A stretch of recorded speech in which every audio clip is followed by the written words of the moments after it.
Hi, my name is Jennifer Marsco, and I am a Jacobs Associate here at AEI. And today I'm here with John Fortier, who's a Research Fellow here at AEI. John, thank you for being here today. Thank you, Jen. State of the Union Address has existed in some form since the time of George Washington's presidency. It is mandated in the Constitution by Article 2, Section 3, Clause 1, and that states, "The President shall from time to time give to the Congress information on the state of the Union and recommend to their consideration such measures as he shall judge necessary and expedient." However, the State of the Union Address has undergone many changes over the years, for example, in terms of length and in terms of the method of delivery. This year's address is just days away. It's scheduled for January 25th, and there's already been speculation over what President Obama will say in this address. So, John, could you start off by telling us a little bit about what the State of the Union Address is? Well, you're right, there's been variation. The State of the Union started with George Washington and then John Adams coming to Congress and giving an oral address, as is done today. But that tradition was stopped by Thomas Jefferson, who thought that was too monarchical, reminded too much of the king showing up in Parliament. And for many years, it was a written set of recommendations by the president given to Congress, not showing up himself. Woodrow Wilson came in his first term and restarted the tradition of going to Congress.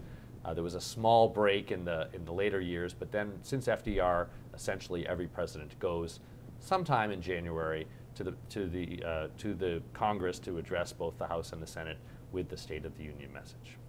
What are the shortest and the longest addresses in State of the Union history?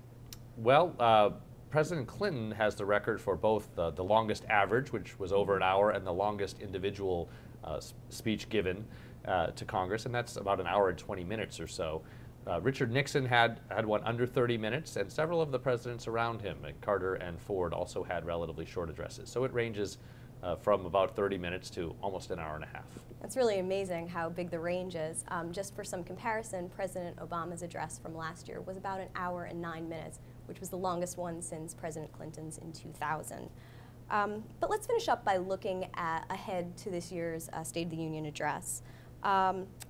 The President's party is coming off a major midterm election loss. This is kind of similar to the situation that President Clinton was in 1995 and President Bush in 2007. So do you think there are any themes from those addresses which could pop up again this year? Well, I do think you can look to the Clinton address to some extent. And Clinton did sound a note of bipartisanship and really a much more modest agenda coming off his first 2 years. One difference, though, is that President Clinton at the time was probably more down than President Obama is today. Yes, they lost big in the midterm elections, both of them, but the president's numbers have started to rebound. He had the opportunity during the lame duck session to work with the Republicans. And I think the Tucson shooting and his reaction to it has also helped him a bit. So they're not so far apart, but President Obama is in a somewhat better political situation today than Bill Clinton was in 1995. Right.